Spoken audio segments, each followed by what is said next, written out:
নমস্কার, তন্দ্রা লিটল ওভেনে আপনাদের সকলকে স্বাগত।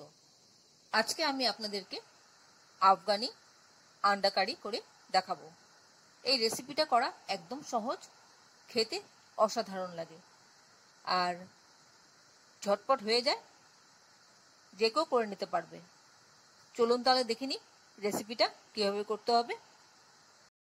এর জন্য আমি এখানে 4টে ডিম সিদ্ধ করে নিয়েছি আর সিদ্ধ করে খোসা ছাড়িয়ে পরিষ্কার করে নিয়ে এসেছি। আর এই 4টা ডিম দিয়ে আমি করব। আর এছাড়া যা যা লাগবে সেগুলো হলো, এর পেঁয়াজ আছে, টমেটো আছে, কাঁচা লঙ্কা আছে 3টে, আর রসুন আছে 8-9 কোয়া, আর আছে পুদিনা পাতা। আপনারা চাইলে ধনে পাতাও দিতে পারেন এর সাথে, কিন্তু আমি একটা ফ্লেভারে করব। এবার আমি সেদ্ধ ডিমগুলোকে একটু আঁচ দিয়ে নিচ্ছি। একটু দাগ দিয়ে নিলে কি হবে, মশলাটা ভেতরে ঢুকবে ভালো করে, তাতে খেতে ভালো লাগবে। এইভাবে আমি ডিমগুলোকে আঁচ দিয়ে নেব। এইভাবে দাগ দিয়ে নিচ্ছি। আমি 2টো করে দেখাচ্ছি আপনাদেরকে, আর তারপর বাদবাকিগুলো আমি করে নিচ্ছি।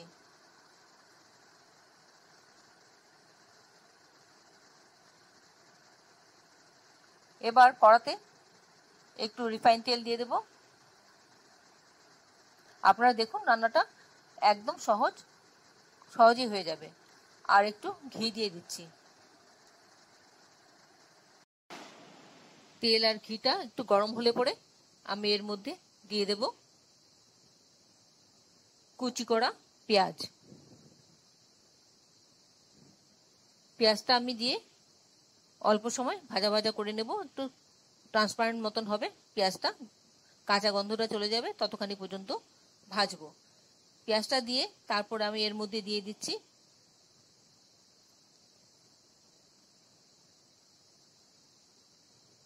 রসুনের কোয়াগুলি দিয়ে দেব। গোটা গোটা অবস্থায় সব দিয়ে দেব। আর দেব টমেটোগুলো আমি টুকরো টুকরো করে নিয়েছি। এবার একটু নেড়ে চেড়ে নিচ্ছি। তারপর এর মধ্যে আমি একে একে দিয়ে দেব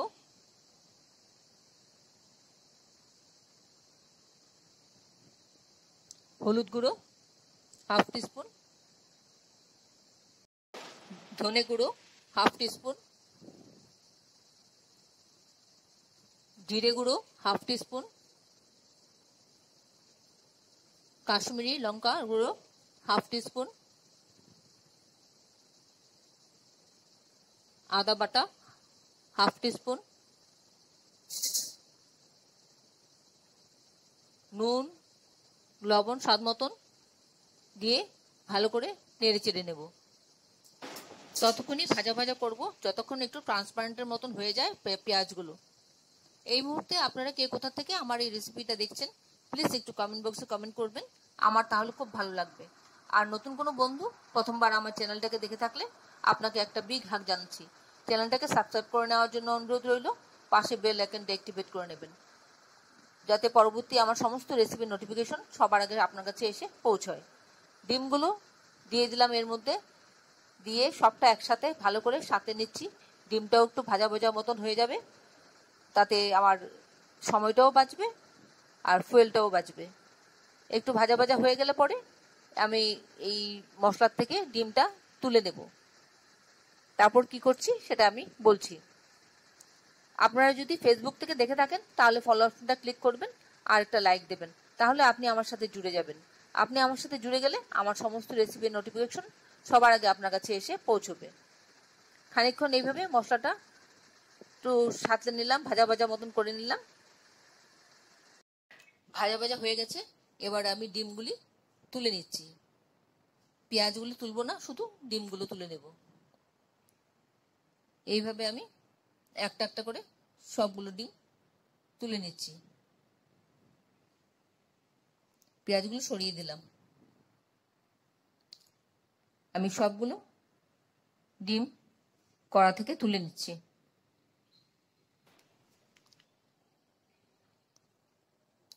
এবার আমি এই পেঁয়াজটাকে, যে মশলাটা রয়েছে সেটাকে আমি একটু ছড়িয়ে দেব। গ্যাসটা আমি অফ করে দিয়েছি। একটু ঠান্ডা হলে পরে আমি এই মশলাটাকে মিক্সিং জারে দিয়ে দিলাম। মিক্সিং জারে দিয়ে আমি একটা ফাইন পেস্ট তৈরি করে নিয়ে আসছি। এই মশলাটা দিলাম, এর সাথে দিচ্ছি কাঁচা লঙ্কা 3টে আর দেব পুদিনা পাতা। আপনি চাইলে এর মধ্যে ধনে পাতাও দিতে পারেন। আমি নানা রকম ফ্লেভার একসাথে ভালো লাগে না, তাই দিলাম না।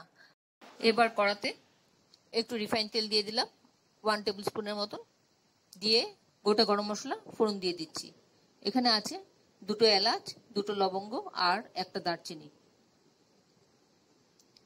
একটু ফোড়নটা হয়ে গেলে তখন আমি পেস্টটা যে তৈরি করেছি সেই পেস্টটা আমি দিয়ে দেব। আর মিক্সিটা একটু ধুয়ে মশলার মাখানোটা দিয়ে দিচ্ছি। দিয়ে মশলাটা ভালো করে মিশিয়ে নেব। এবার এর মধ্যে দিয়ে দিলাম নুন স্বাদ মতন, দিয়ে ভালো করে মিশিয়ে নিচ্ছি মশলাটা।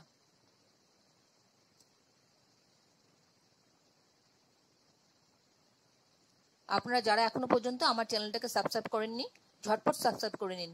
আপনাদেরকে আমাদের মাঝে দেখতে পেলে আমাদের খুব ভালো লাগবে। মশলাটা ভালো করে মেশানো হয়ে গেলে পরে একটু ফুটছে, তেলটা একটু ছাড়ুক। তেলটা যখন ছেড়ে আসবে তখন আমি এর মধ্যে দিয়ে দেব একটা তেজপাতা ছিঁড়ে একটু দিয়ে দিলাম। একটু অপেক্ষা করছি, তেলটা ভেসে উঠবে। তেলটা যখন ভেসে উঠবে তখন একটু দেখুন ভেসে উঠেছে। এবার একটু নাড়াচাড়া করে দিচ্ছি মশলাটাকে।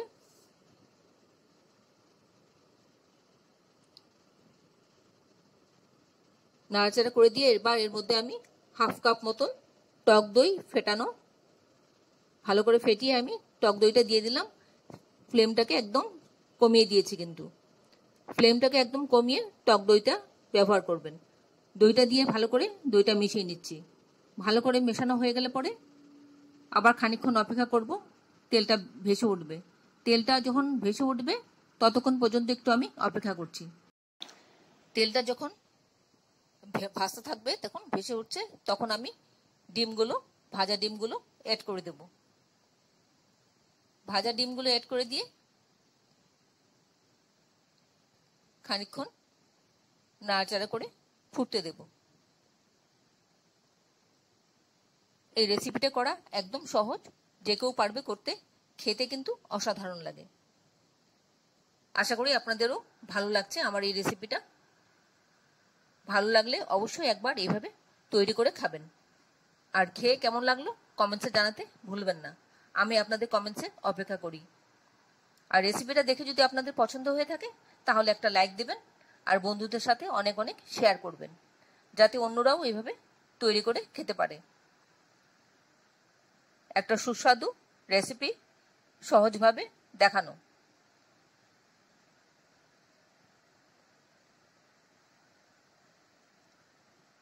আমরা তো ডিমের অনেক রকম কারি খাই, এই কারিটা একবার করে খেয়ে দেখবেন, খুব ভালো লাগবে।